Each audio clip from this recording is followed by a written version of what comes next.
নমস্কার বন্ধুরা, আমি তো ভিডিও বানাতে পারি না, তাই বানাই সময় কাটানোর জন্য।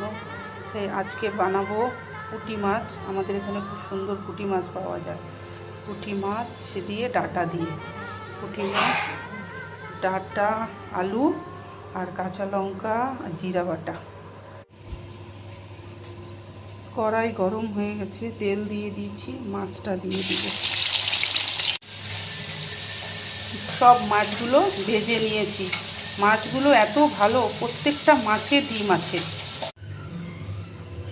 কড়াতে তেল গরম হয়ে গেছে, কালো জিরা আর একটু রাঁধুনি দিলাম। রাঁধুনি দিলেও হয়, না দিলেও হয়। আর একটু কাঁচা লঙ্কা ফোড়ন দিলাম। তারপর সব আলু আর ডাঁটাটা ভেজে সব মশলাগুলো দিয়ে দেবো। একটু হলুদ, একটু লবণ স্বাদ মতন, আর এখন মশলাটা সব দিয়ে ভাজবো।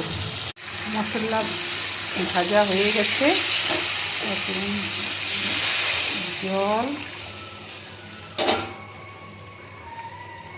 মাছ দিয়ে দেবো। তোমরা কে কে পুঁটি মাছ খেতে ভালোবাসো কমেন্টসে জানিও। এখন একটু ফুটলে গা মাখা হলে নামিয়ে দেবো।